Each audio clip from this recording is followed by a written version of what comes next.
Hello, families. Mike Scotchko here with the Week 5 Digital Arts Family Update. Two big things to talk about. Number one is grades. Number two is back to school night. First, grades. Yes, I told you I was going to post grades at some point this week. And as far as I'm concerned, it's still this week until school starts. But I'm going to wait until Tuesday to post grades because that's the deadline for progress reports. And everyone has to have grades posted by then. And the reason for that is because over this 3-day weekend, I have been working on content for these two other maps and to provide all kinds of new resources for your students in my classroom. Is it a bit of a cop-out? Yeah, I didn't want to deal with emails and phone calls. Why did I get this grade? On and on. It's a progress report. It's not that important.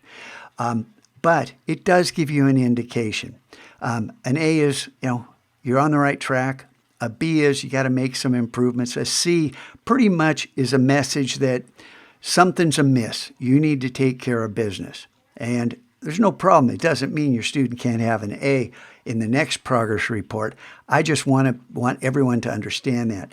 The only Fs I dropped had to do with kids that either have never shown or have only shown a couple times. Where are you? Just show up and we can raise that grade. So that's what's going to drop tomorrow. Yes, I will be changing grades periodically when a student improves or takes a nosedive, but typically I will post those grades right on the deadline for each progress report and grading period the rest of the year. As far as how I'm grading and back to school night, here's all the resources. I have, because of COVID, I changed the way I'm doing things. The syllabus, I wanted to make more of a living syllabus where you can have your questions answered. I've gone over this in prior weeks where you can get these questions answered, and you can find out why I do what I do. And then, of course, the family updates and the bullet point archive where you have links directly to the videos and what I've asked the kids to do, typically repeatedly, like bell to bell. Come on, I shouldn't still have to be reminding people about this. Oh, what's that policy? Well, there you go. Click that video and you'll find out. I want you to understand that this is a transparent classroom. And during back to school night, we're supposed to open up a Zoom meeting. I have 170 students. I just can't imagine how an hour-long Zoom is going to be productive with the overlap of individuals showing up now and then a few minutes later and a few minutes after that, and we're in the middle of a conversation. And how do we keep this?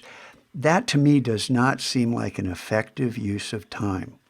And I'm all about trying to make things as easy as possible for students and families. Hence, these resources for you right here. What's my kid going to learn? Come on, man, tell me. Well, here you go. And then beyond this is, look at our gallery.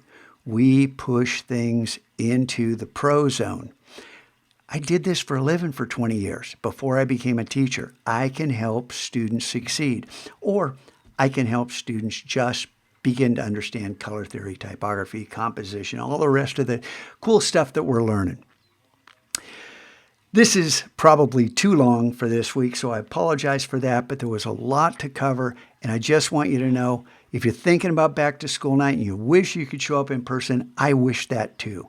Let's get beyond this pandemic and get back to normal as quickly as possible. But until then, I am going to continue to run a transparent classroom where you can find out as much information as you want, and you can always look at your student's journal, your student stats panel, your students' missions.